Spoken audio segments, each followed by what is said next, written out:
Cheryl Marks Young, and today we're going to talk again about the hopium epidemic. The topic for today is about false hope and incorrect focus. Sometimes in business, we find ourselves up against an issue, a problem, lack of revenue, lack of sales, customers leaving. It's something that we can't quite grasp, but we just know it has something to do with the sales team or the marketing team. Or if we could only just get more and more and more and more and more of the type of business that will change the trajectory of our organization. So you name it, it's sometimes it gets blamed on the accountants because it must be bad accounting. Sometimes it gets blamed on sales because it must not be enough sales revenue coming in. Sometimes it's the quality of the information that we're being provided. And so we keep driving everybody really hard on a team to do better. And sometimes what that does is it also can pit people on the team against each other. So sales is blaming finance. Finance is blaming the creative folks. The creative folks are blaming the product folks. It becomes a vicious, vicious cycle. And you might be wondering, why do I say false hope and incorrect starts? Sitting in the driver's seat of that company, you're hoping that you're aiming at the right issue, the right problem. And so many times we choose an area and we say, okay, that's the area I need to fix, because everybody seems to be pointing at that area. And depending upon the data that you're being provided, it shows that that's the area, that's the issue.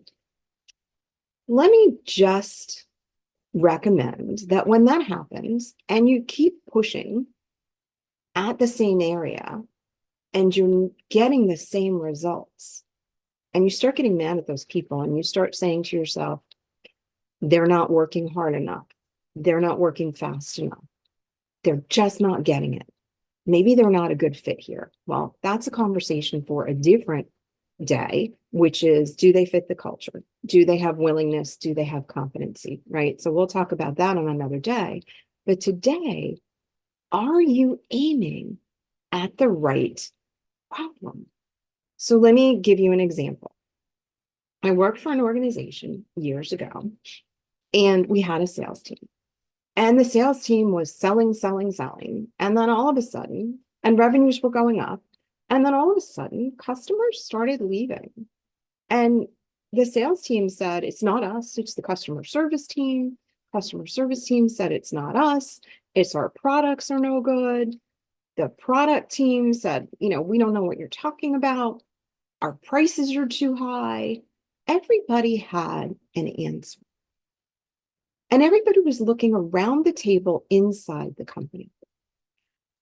What people weren't looking at was that they had outside vendors that were also involved in this process. So the salespeople would sell based upon the inventory that was available. The person who was responsible for producing the inventory was doing what they were supposed to be doing. They were filling the shelves with whatever came off the machines that they were told to make. But the warehouse was never at the table when they had the discussions about what is going wrong. And the warehouse was a third-party provider.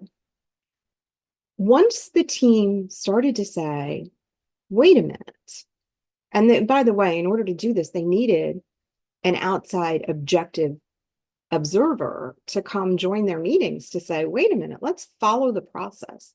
Where does the sales start?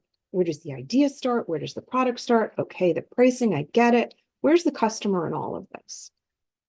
And they started to see, okay, we need to track what's happening all the way through. We need to actually ask the customer when they leave, hey, tell us what's going on.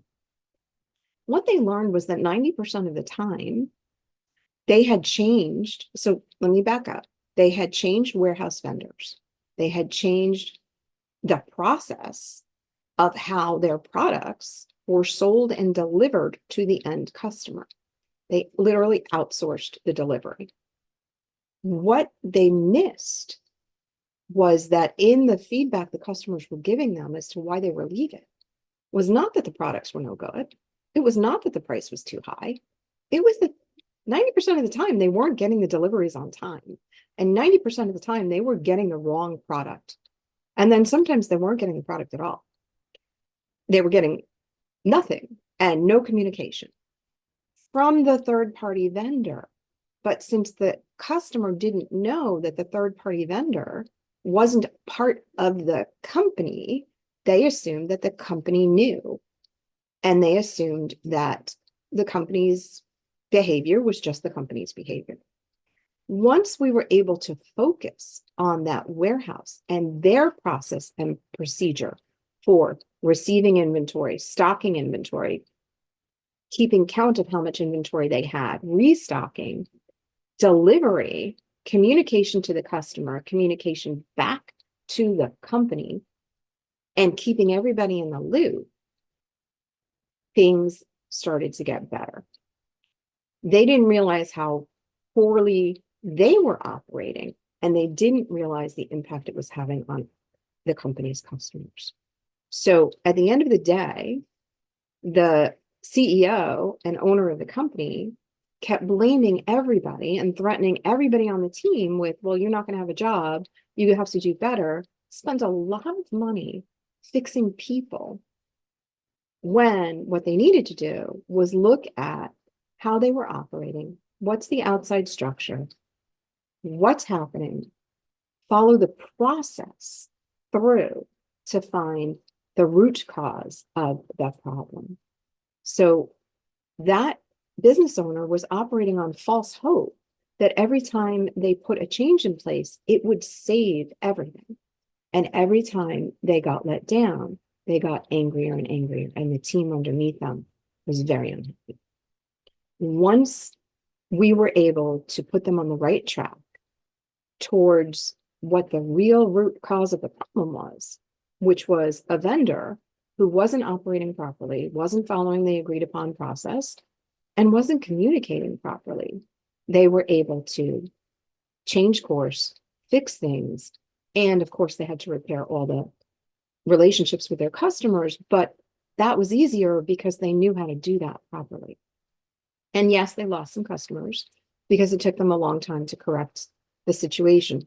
But when it comes to this conversation of the hopium epidemic, the false hope by putting band-aids on things, by making assumptions that we know what the answer is, rather than engaging everybody around the table to walk through the process again, stop pointing fingers at each other, walk through that process again, document where it begins, where it ends, and where the trouble spot is. That's when you gain the power to correct the trajectory of an organization. You really give yourself power to create the kind of results that you want. So my recommendation is, don't live on the false hope that you already know the answer.